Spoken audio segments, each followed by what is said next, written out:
Chapitre sur la géométrie dans l'espace, en seconde. On a vu déjà au collège pas mal de choses sur la géométrie dans l'espace, notamment sur les solides, des cônes de révolution, des parallélépipèdes, des sphères. On a vu comment créer des patrons. On va revoir ça rapidement. Et on verra aussi, on traitera de droite et plan dans l'espace, de leur position relative, et aussi de parallélisme entre droite et plan. Donc commençons par la représentation dans l'espace sur un plan. Et parce que c'est vrai qu'un solide, c'est difficile de l'imaginer. On travaille beaucoup sur des feuilles de papier, donc on travaille une feuille de papier, ce n'est rien d'autre qu'un plan. On doit respecter certaines règles pour pouvoir représenter sur une feuille de papier un solide.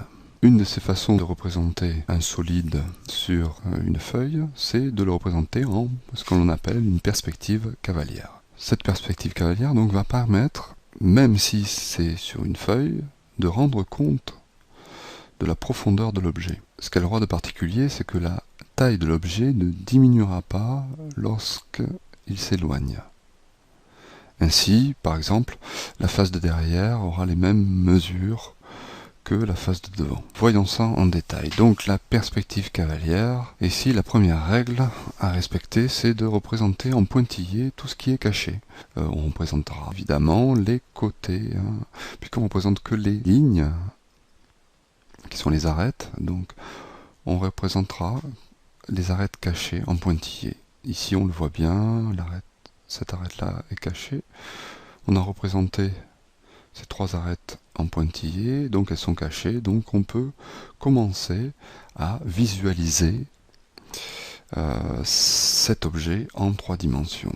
Et donc un des travaux de l'élève sera de réussir à visualiser dans sa tête l'objet en 3 dimensions alors qu'il est représenté sur une feuille, c'est-à-dire sur un plan. Donc comment l'élève doit apprendre à représenter dans sa tête l'objet en 3 dimensions alors qu'il n'est qu'en 2 dimensions sur la feuille. On voit ici en bleu représenter la face avant et donc la face de derrière, voilà la face arrière. Ici on remarque que si on avait mis un trait plein au lieu de pointillé, ça changerait tout dans la perspective, et même ça serait une perspective assez bizarre, qui ne conduirait à pas grand chose. Cet objet, représenté de cette façon, ne représente aucun objet en 3D. Ce trait plein induit en erreur et crée un problème de cohérence. Deuxième règle, pour les faces parallèles à la feuille, alors ici j'ai changé les arêtes en pointillé sont celles-ci. Ça permet de travailler la représentation dans l'espace. Essayer de bien voir comment est le parallélépipède, que la face bleue est bien la face avant, et celle-ci la face arrière. Alors, la règle 2 dit que pour les faces parallèles à la feuille, les longueurs et les angles sont de mesure égale. Ainsi, dans le parallélépipède, les deux faces, celle-ci et celle-ci, sont parallèles. Donc les côtés doivent être de même longueur, de mêmes angles. Si on a un angle droit, on doit avoir ici un angle droit, la longueur là est la même que celle-là, celle-là, celle-là, etc. Voilà. Pour les faces non parallèles à la feuille, les longueurs et les angles ne sont pas respectés. Ici, on ne voit pas que c'est un angle droit, et pourtant ça l'est. Ici, ce côté a la même longueur que celui-là, et pourtant ça ne l'est pas sur le dessin. Comment va-t-on faire? Eh bien, c'est ça la perspective cavalière, c'est que on va dessiner tout ce qui n'est pas parallèle à la feuille avec un angle. Ici, on va prendre un angle de 45 degrés. La longueur ne sera pas respectée, mais c'est pas grave. Du moment qu'on respecte les autres règles, ce qui est important, pour bien signifier que les longueurs sont égales, c'est de coder. Donc on codera ici que la longueur est égale à celle-là, est égale à celle-là, est égale à celle-là. On codera aussi qu'on a un angle droit, même s'il n'est pas visible, puisqu'ici on aura un angle d'à peu près 45 degrés. On souligne ici l'importance du codage. En effet, encore une fois, pour l'élève qui a la mauvaise habitude de démontrer à partir de ce qu'il voit, de dire je vois ça donc c'est comme ça. Ici, l'élève voit que les longueurs sont pas égales et pourtant elles le sont d'après le codage. Donc le codage est plus important que ce que l'élève voit. Pareil, l'angle ici n'est pas un angle de 90 degrés et pourtant on le code comme 90 degrés. Pensez à coder lorsqu'on représente en perspective cavalière un solide. Enfin, la quatrième règle à respecter, c'est que on conserve le parallélisme. En effet, cette face est la face d'un parallélépipède rectangle, donc c'est un rectangle. Celle-là est parallèle à celle-là, et celle-là est parallèle à celle-là. Pareil, donc voilà, on doit respecter le parallélisme. On conserve l'intersection, on conserve l'alignement, un point C qui appartient à la droite AB appartient sur le dessin à la droite AB.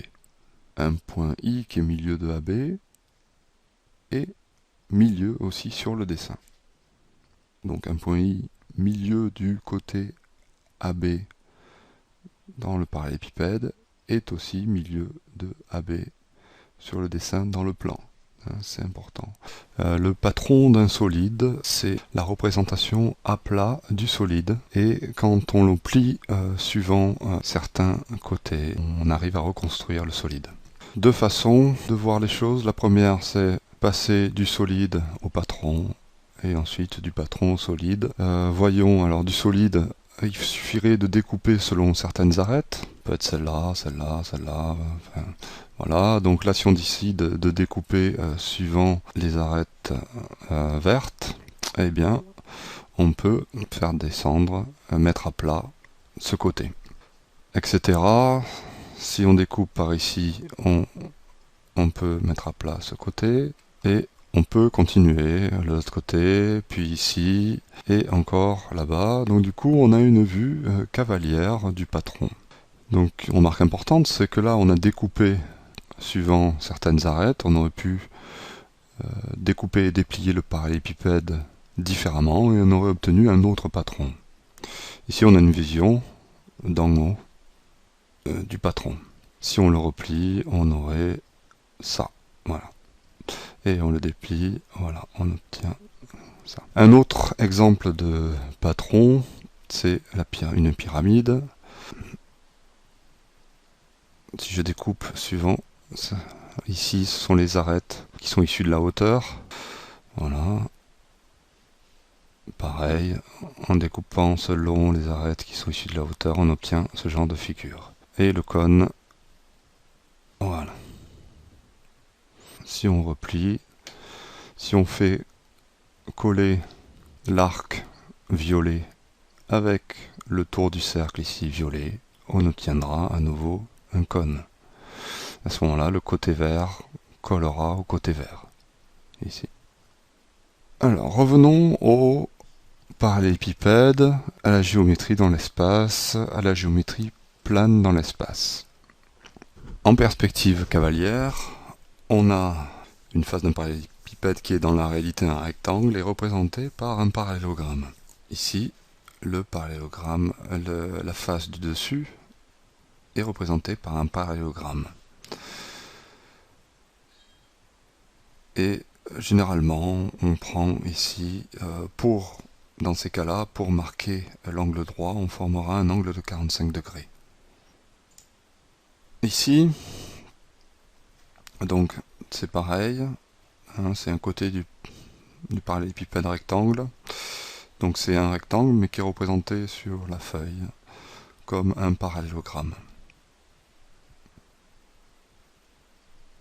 Et enfin, la face de devant, qui elle est bien représentée, puisqu'elle est parallèle à la feuille, est bien représentée par un rectangle.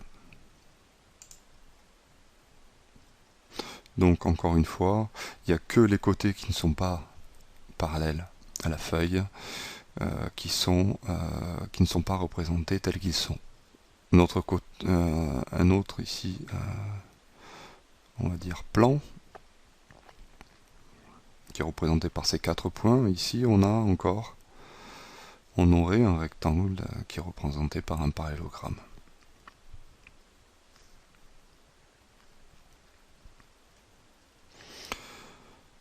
Alors, qu'en est-il des droites dans l'espace? On va se servir du parallélépipède rectangle, une figure géométrique de l'espace que l'on connaît bien, pour définir des règles de géométrie dans l'espace, et notamment ici sur les droites. Alors, la première règle, ou axiome, c'est que par deux points de l'espace, il passe une unique droite. On parle d'axiome quand c'est des règles vraiment qui sont importantes, qui sont à la base de la géométrie dans l'espace. Ici, par deux points de l'espace, il passe une unique droite. Donc, comme ici, par les points A et D, on a une unique droite AD. Par les points C et H, on a une unique droite CH, que je représente comme ça. Et toujours pareil, la partie cachée, ici, puisqu'elle est à l'intérieur du parallélépipède rectangle, est en pointillé.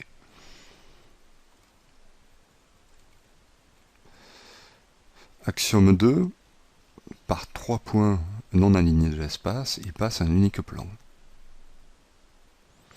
Ici, par les points A, D et H, on a le plan ADH. Voilà. Donc chaque face qui passe par un point, ici, BAD par exemple, la face BAD est un plan. Le plan qu'on pourrait aussi nommer BCD, c'est pareil. Ici, les trois points A, B et C sont alignés. Donc on ne peut pas définir de plan passant par ces trois points, puisqu'ils doivent être non alignés. Par contre, si on prend le point C ici, alors, comment va-t-on faire? On va relier A et C, c'est déjà une arête du parallélépipède rectangle, et relier C à B. Et comme ça, on aura un début de plan, et on aperçoit bien ce qu'est ce plan. On pourrait démontrer ce plan, et en fait, si on appelait ici le point D, que c'est ce parallélogramme AB, ACBD, par exemple. Axiome 3, si deux points A et B sont dans un plan, alors tous les points de la droite AB sont dans ce plan. Voilà. Donc tous les points de la droite AB, c'est-à-dire l'ensemble des points de la droite qui passent par A et B, appartiennent au plan. L'axiome 4, qui est très important, que lorsqu'on se situe dans un plan, on peut se servir des règles de géométrie plane. Dans la géométrie dans l'espace, à chaque fois qu'on pourra dire dans le plan ABC par exemple, et comme on est dans le plan, on pourra servir de la géométrie plane, de tout ce qu'on a appris en fait au collège. Donc on pourra se servir de Pythagore et de Thalès. Une remarque, tous les éléments de l'espace appartenant à un même plan sont dits coplanaires. Voyons maintenant la position relative de deux droites. Position relative de deux droites, ça veut dire, dans le plan, qu'est-ce qu'on avait? Les droites étaient soit parallèles, soit séquentes, c'est tout. Et qu'en est-il dans l'espace? Dans l'espace, soit elles sont coplanaires, soit elles ne sont pas coplanaires. Si elles sont coplanaires, ça veut dire qu'elles appartiennent au même plan. À ce moment-là, si elles appartiennent au même plan, c'est de la géométrie dans le plan. Donc soit elles sont séquentes dans le plan, soit elles sont parallèles dans le plan. Donc ça fait deux possibilités. Donc coplanaire, on a deux possibilités, ou alors non coplanaire. Ça fait 3 dans l'espace. Voyons ça en détail. Ici, on a deux droites séquentes en A, qui appartiennent au même plan, la face d'en haut du parallélépipède. On dit donc qu'elles sont coplanaires et séquentes. Évidemment, si deux droites sont séquentes, c'est qu'elles appartiennent au même plan. Donc elles sont coplanaires. Donc séquentes pourrait suffire. Je rappelle que deux droites séquentes, c'est deux droites avec un point d'intersection. Ici, si on représentait donc dans le plan de la face supérieure, on aurait ça, voilà, deux droites sécantes. Deux droites parallèles, strictement parallèles, c'est-à-dire deux droites qui ne sont pas confondues. Parce qu'on peut avoir ce cas-là, que les droites soient parallèles et confondues, c'est-à-dire que D et D' soient les mêmes. Dans le plan, voilà, on a deux droites parallèles. Donc coplanaires et confondues. Donc si elles sont confondues, elles sont forcément coplanaires, parce qu'elles appartiennent au même plan. Ça, il faut bien l'avoir en tête. Hein. Donc pareil, elles sont séquentes, elles appartiennent au même plan. Donc on dit qu'elles sont coplanaires. Elles sont parallèles, elles appartiennent au même plan. Elles sont coplanaires. Elles sont parallèles et confondues, alors elles sont aussi coplanaires. La dernière chose qui n'existe pas en géométrie plane, c'est deux droites non coplanaires. C'est-à-dire qui n'appartiennent pas au même plan. Par exemple, ici, la droite D, qui passe par A, et la droite D'. En effet, la droite D appartient à un plan, le plan du dessus, du parallélépipède rectangle, et D' appartient au plan du dessous. Et en effet, le plan du dessus et le plan du dessous, ils sont parallèles, donc ils se coupent, ils vont jamais se couper. Hein. Ils sont l'un au-dessus de l'autre, et du coup, les droites D et D' ne vont jamais se couper non plus. C'est comme ça, donc on voit qu'il existe d'autres droites que les droites coplanaires, et on les appelle les droites non coplanaires. Voilà un exemple de droite non coplanaire, donc qui n'appartiennent pas au même plan.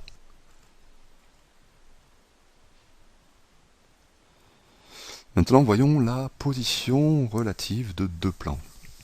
C'est-à-dire, est-ce que les plans sont séquents ou est-ce que les plans sont parallèles? Ici, des plans séquents. On voit que le plan P', qui en fait passe par les côtés,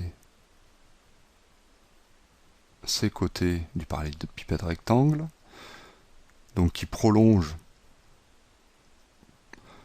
ici le plan rose, ce plan P', il coupe le plan P selon cette droite D. Donc deux plans séquents se coupent selon une droite. Voilà ce qui est important à retenir. Deux plans parallèles, strictement parallèles, pour différencier des plans confondus, comme pour les droites, eux ne se coupent pas. Voilà. C'est la définition du parallélisme, c'est ne se coupe pas. Et enfin, donc, voilà, ce que seraient deux plans confondus, comme exemple. Maintenant, voyons la position relative d'une droite et d'un plan. Donc on a vu la position relative de deux droites, la position relative de deux plans, et maintenant la position relative d'une droite et d'un plan. Qu'est-ce qu'il peut y avoir comme configuration entre une droite et un plan? Eh bien, la droite peut couper le plan P, comme ici. La droite D coupe le plan P en A. Donc si la droite et le plan sont séquents, c'est qu'ils ont un point en commun. Il y a un seul point d'intersection. Un autre exemple, ici la droite D et le plan, donc coupe le plan P en un point. Le parallélisme. La droite D, ici, est parallèle au plan P. Pourquoi? Parce qu'elle ne coupe jamais, elle ne coupe pas le plan P, en aucun point. Donc D et P sont parallèles. C'est toujours pareil. Parallélisme, c'est le contraire de séquent. Et séquent, ça veut dire se coupe. Donc D et P parallèles, ça veut dire qu'ils ne se coupent pas. Donc ils n'ont aucun point en commun. Un autre exemple, ici, cette droite, qui est la diagonale du rectangle qui représente la face du haut dans ce parallélépipède rectangle, cette diagonale ne coupe pas le plan qui est le côté du bas. Pourquoi? Toujours pareil, parce que cette droite appartient à un plan qui, lui, est parallèle à l'autre. Donc forcément, c'est le cas qu'on avait tout à l'heure, si les deux plans sont parallèles, alors ils ne se coupent pas. La droite qui appartient à ce plan ne coupe pas non plus le plan du dessous. Ici, si nos deux plans parallèles tout à l'heure étaient confondus, comme dans ce cas, alors donc on aurait la droite ici dans le plan P. Et on dirait que la droite est incluse, comme ici aussi, dans le plan. Nous allons voir maintenant des propriétés liées au parallélisme dans l'espace. Alors, soit première propriété, soit D de droite D parallèles, et une troisième droite D secondes parallèle à D', eh bien, on a le même résultat que dans le plan, qui dit que deux droites parallèles à une même troisième sont parallèles entre elles. Voilà, on a la même chose. Donc c'est ça l'idée. L'idée en seconde, c'est de se reposer sur des connaissances de collège pour raisonner dans l'espace. Donc là, on n'a pas à aller chercher bien loin. Cette propriété, elle est logique. Intuitivement, on peut retrouver facilement cette propriété. Propriété 2, deux droites parallèles.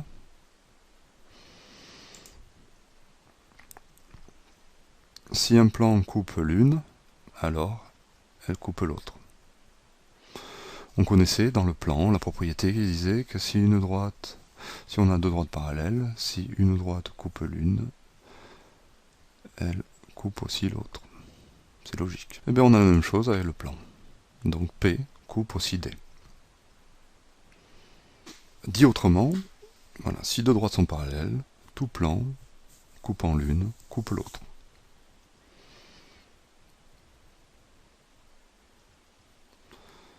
Propriété 3. Donc D et D' sont parallèles, comme d'habitude. Si D est inclus dans un plan P, alors D' est parallèle à P. Une droite est parallèle à un plan si elle est parallèle à une droite de ce plan. Cette propriété permettra de démontrer qu'une droite donc, est parallèle à un plan.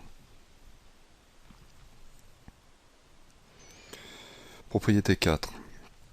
Ici, donc on ne parle plus de droite mais de plan. P est parallèle à P seconde. P seconde, c'est quand il y a deux traits. Ici, il y a deux primes en fait. Et si P' est parallèle à P seconde, alors qu'est-ce qu'on a? On a P parallèle à P'. Si deux plans sont parallèles, alors tout plan parallèle à l'un est aussi parallèle à l'autre.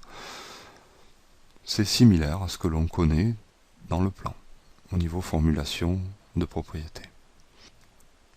Donc on continue, la propriété 5, on a D parallèle à D', toujours pareil, et delta parallèle à delta'. Alors les plans formés par ces deux droites, ces droites séquentes respectivement, donc P lié à D et delta, et P' lié à D' et delta', ils sont parallèles. Autre propriété, 6, donc P est parallèle à P', P seconde, et coupe ces deux plans, alors les deux plans seront coupés selon deux droites parallèles. Propriété 7. Donc là on enfile les propriétés, on en voit beaucoup, mais encore une fois elles sont logiques. P et P', deux plans parallèles, D parallèle à P, alors forcément D est parallèle à P'. Ne retenez pas ces propriétés, elles sont tellement simples qu'il faut que vous soyez capable de les retrouver. Comment on va écrire cette propriété en français? Si on a deux plans parallèles, alors toute droite parallèle à l'une est aussi parallèle à l'autre. La 8e propriété, si donc deux plans sont séquents, ils se coupent selon la droite D, ici, donc D est l'intersection de P et P', et soit une droite D', qui est parallèle à P est parallèle à P', alors forcément D' est parallèle à la droite d'intersection des deux plans D. Observez bien la figure, vous verrez que c'est logique.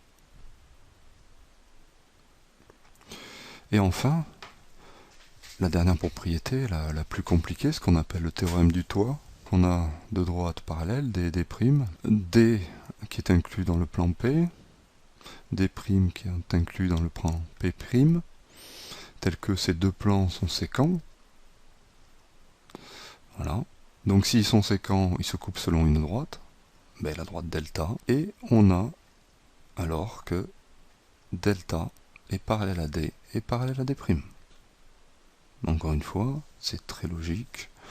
Donc, revenez en arrière, revoyez la vidéo sur le théorème du toit, et vous verrez que la construction et que la déduction est très logique. Voilà, cette vidéo sur le cours de géométrie dans l'espace en seconde est terminée. L'essentiel de ce que vous devez savoir était dans ce cours. Maintenant, je vous invite à visionner la deuxième vidéo qui contient des exercices, qui contient des méthodes et les façons de rédiger tout ce qu'il faut savoir faire en géométrie dans l'espace en seconde.